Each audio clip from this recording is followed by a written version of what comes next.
wellness and performance coach.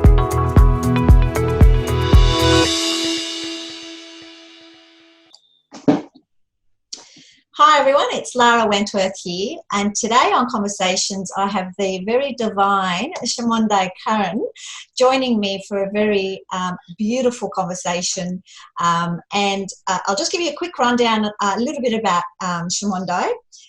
She's a mediator and dispute resolution expert in the family law field.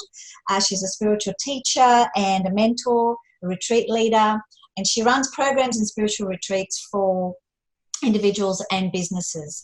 And she's really all about transforming stress and overwhelm and bringing back a little bit of that joy into the profession of law and other professions.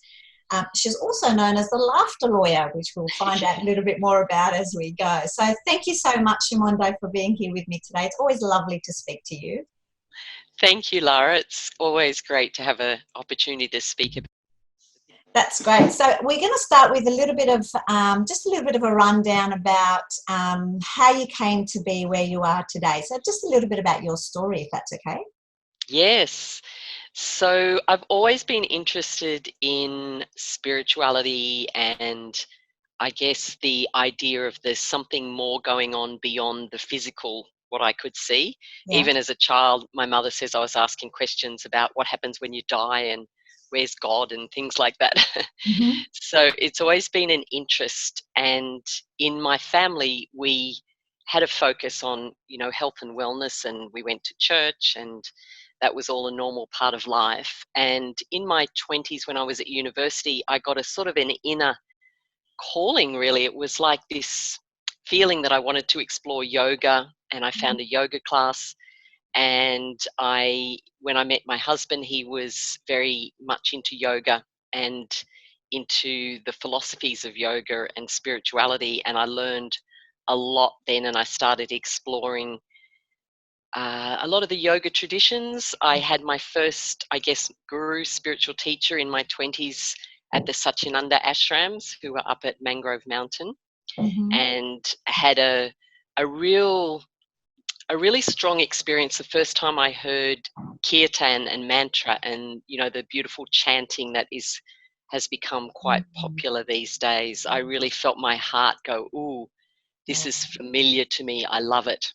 Beautiful. And later on it evolved into all sorts of other things, but it started when I was young, I think, and also then grew in my 20s, and it's changed, I think, in each decade of my life. That's right. Okay, well, that's a really good start. But I really want to ask you about your name, because I think your original name is Jackie. Is that right? That's right. Yes. But you go by Chamundai. So that's tell right. me about that. Yes. Well, it's a very significant part of my journey when I think about the day I received my name. So I was studying in a beautiful organization called Shanti Mission, and it's led by Shakti Durga, who also used to be a lawyer, and her husband, who was a lawyer. And part of the practices that we did were, meditation and singing and chanting. And there were many beautiful musicians in Shanti Mission. And one of them came up with a song, and this was in 2009. And he came up with a song which was about a goddess, a Hindu goddess or an Indian goddess called Chamundai. And it was a little unfamiliar to us when he was singing this song, and we all kind of went, what's that? We haven't heard about Chamundai. And we found that Chamundai was a part of Kali, so it's a part of the divine who helps us to be strong and clears negative energy. And then my spiritual Shakti Durga, who was my spiritual teacher, was going to Uluru to take a retreat there. Yeah. And as soon as I saw the poster, I had this calling to go to Uluru. And while I was there, and we were in a meditation all together, this song was being sung, Chamundai, this Chamundai chant that had been created by this musician. Yeah. And I received a blessing from Shakti Durga, and she told me that was my name. And so what happens is she sort of hears that it's the name that will most help me and most help my soul in this journey. And when I discovered that it meant, bringing light into the darkness, then I felt that it was a very significant experience for me, and at first I used it mostly with my friends who meditated. But over the years, the more I used that name, it became very familiar and very, um, it's like I felt stronger with that name. Yeah, And beautiful. when other people use that name, it has a different resonance for me. Mm. Sounds like you've connected to it. That's beautiful. Yes, yes, Okay, so you talk a little bit about sort of transforming stress and overwhelm and bringing joy back into the law and other professions, which is, you know, what we're really interested in as a profession, because we know there's a lot of yes, stress and overwhelm. But can you maybe tell us a little bit about how you go about doing that? yes. So if somebody comes to me, if I'm working with individuals, there's an individualized program, Mm-hmm. and it's very much looking at what is the most urgent part of their life that needs attention. So for some people, it's relationships. For some people, it's the physical stress and physical health. Yeah. For some people, the mind is crazy busy and they really want to have a peaceful thought process and be clear and concise in their decision making. Mm-hmm. So whichever avenue, for other people, you know, sleeping is a bit of an issue because of the stress. So we know that there's many stress related illnesses, and for me they all come back to a few things. There's, first of all, really being connected with ourselves Yeah. in our body, balancing our nervous system, because our nervous system as lawyers gets very stressed by what we hear and see and experience. So there's practices to balance the nervous system. Mm-hmm. There's practices to clear the mind so it becomes very calm and still Mm-hmm. when you need it to. Yeah. There's practices for physical health, and they all usually involve some laughter, of course, Mm-hmm. because it's just the best medicine.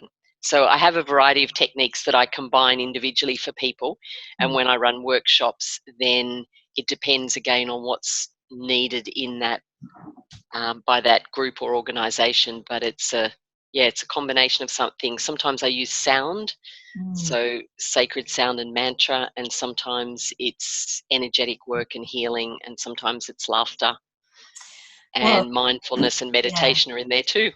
Beautiful. Well, I've sat into one of your meditation sessions, and it was like something I've never experienced before. So I can vouch for that. It was, you know, beautiful. But tell me a little bit more about the laughter lawyer, because I know that you go by Mm. that as well. How did that come Yes. about, and what's it That about? was that was a funny story. I was literally coming home from a court case when I was in the Workers' Compensation Commission, Yep. and I was praying, "Oh, please, I want to stop being a lawyer. I'm so sick of being a lawyer." And I reckon there's a few lawyers who've thought that. Um, Just one or two. Yeah. it was so funny. I got this idea out of nowhere: Yeah. start a laughter club, and I'm going, "What? A laughter club? Yeah. Start a laughter club?" It was an idea out of who knows where, came from Mm-hmm. the universe. Start a laughter Mm-hmm. club. And when I did start the laughter club in Port Macquarie, where I was working, because I was working as a lawyer, the community started calling me the laughter lawyer, Oh wow. because I was making laughter and I was also working as a lawyer, and I was running laughter workshops, and the whole community in Port Macquarie thought this was very funny. And so they called me the laughter lawyer. So then it stuck as my business name. And I mean, laughter is a spiritual practice as well Yeah. as being just a perfect health tonic for everything that's going wrong. It's just the perfect antidote to everything. Yeah, I know for me, you know, people, I suppose, debrief in different ways. You know, for me, at the end of the week, you know, I have a really good friend who's also a lawyer, and we love to laugh. So at the Yep. end of the working week, you know, we used to get together and just laugh, like stupid things, laugh at ourselves, laugh at each other, whatever. And by the end of that, you know, evening, you just feel so, you know, much better, energized, revitalized. And amazing what it does to your Yep. biochemistry. It is really, really powerful. Yeah. It is. And the powerful thing about the practices that come from laughter yoga, which Yeah. is not traditional yoga, it activates your body's ability to laugh whenever you need to. Yeah. So I love that. I mean, I have friends who I laugh with, and there's certain things that I think are funny in movies, but also I have the capacity, and the people I teach have the capacity to just laugh I love without any reason. if we start, we're not going to stop now. Okay. It's very funny. Okay. So it's a good skill. Skill. Oh boy. Okay. Now I have to think of what I'm going to ask you next. It's the best thing for calming the mind. Yes. So I suppose I wanted to ask you about if there was anything unique or unusual about the way that you practice health and wellness. And we've already had a bit of a snippet into the laughter. Is there anything else that's a little bit unique or unusual?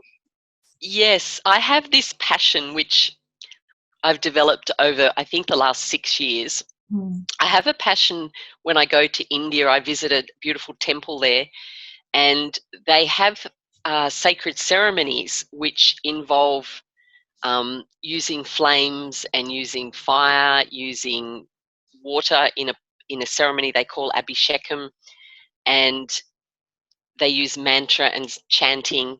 And so a really big part of my work that I do individually with clients and the healing work is actually using sacred objects which hold a very high frequency. So if you think about the different notes of music, then we have low notes and high notes, and they all sound a little bit different because they're vibrating or resonating in a different way. Yeah. And so I'm lucky enough to have been given some beautiful items that hold a really peaceful, loving energy. And so I use those, and when clients touch them or hold them or connect with them, they actually receive a transmission of that energy. It's a little bit like having an injection of peace.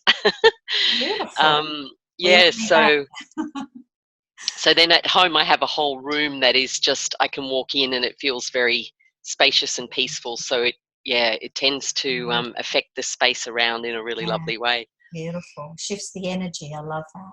Yeah. I love that. You said something earlier when you were, when you came out of the workers' comp commission and you were saying to yourself, oh God, I don't want to be a lawyer. I don't want to be a lawyer. And unfortunately, I come across a lot of lawyers who have those thoughts. What was it about for you? What was it about the practice of law that made you feel that way? At that particular time, it was the long days because I was driving from Port Macquarie to Newcastle for hearings and back again. And I was looking after children at home, and they were at school, and I knew I wouldn't be home before they finished school. And it was also the stress of getting things right. It was getting the right answers. As an arbitrator, it was like, what if I've made a mistake? What if I've done this wrong? What if I made the wrong decision? Someone's work, their capacity to, get payments from the commission, from the insurer, was dependent to some extent on my decision.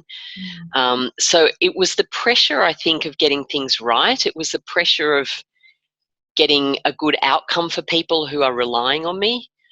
It was definitely the long hours. It was, in those days, it was thinking about my work all the time. Yeah.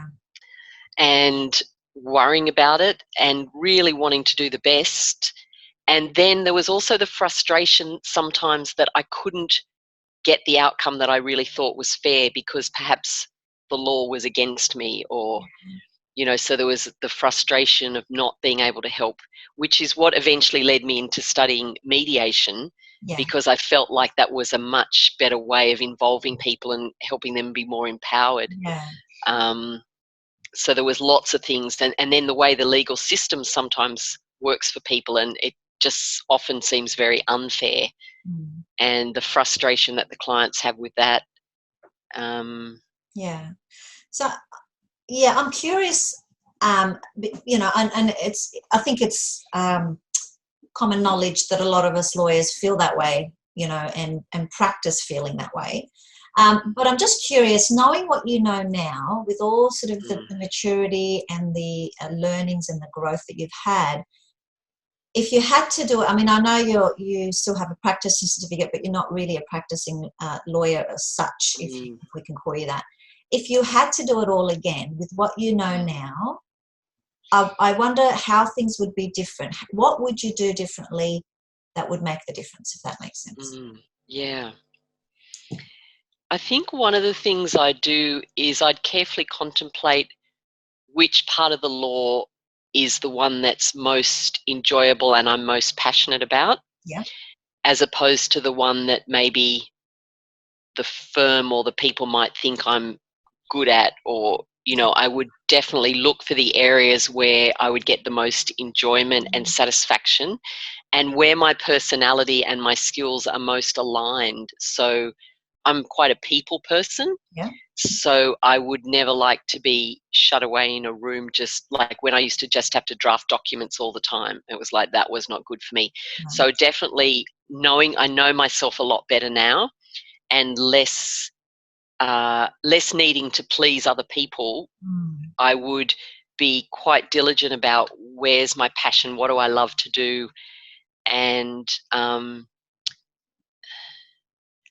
I would also really have strong practices, which I didn't have when I first started being a lawyer, around, my meditation, my self-care, and definitely the ability to say no when things just don't sit with my integrity or with my capacity to do it. Nice. I would just be much more aligned with myself. I'd be kind of organized and as best I could have the amount of work that I can get through, if that makes sense. Yes. Yeah. So it sounds to me like a bit of purpose, a bit of passion, a little bit of alignment, some self-care. Yes. Would have made the world a difference. Yeah. And definitely some mentors and people who love to do the things that I love to do in and outside, because I think the friendships and the groups that we have are really supportive and healing, and having like-minded professionals is, I think, a really powerful thing. So I definitely do that as well. Beautiful. Thank you for your time, Chamundai. As usual, it's always refreshing to speak to you. I always, I get goosebumps after we talk. I get, really, I feel connected again. So it's wonderful. And maybe we'll do a part 2 to this, and we can run a bit of a meditation over podcast and Zoom. I'm sure people will be up for that. I definitely would. So thanks again for speaking to me, and all the best with, all your retreats and everything that you're doing. Maybe we'll hear from you again soon. Thank you, Lara. Lovely to speak to you. You Bye. too. Bye.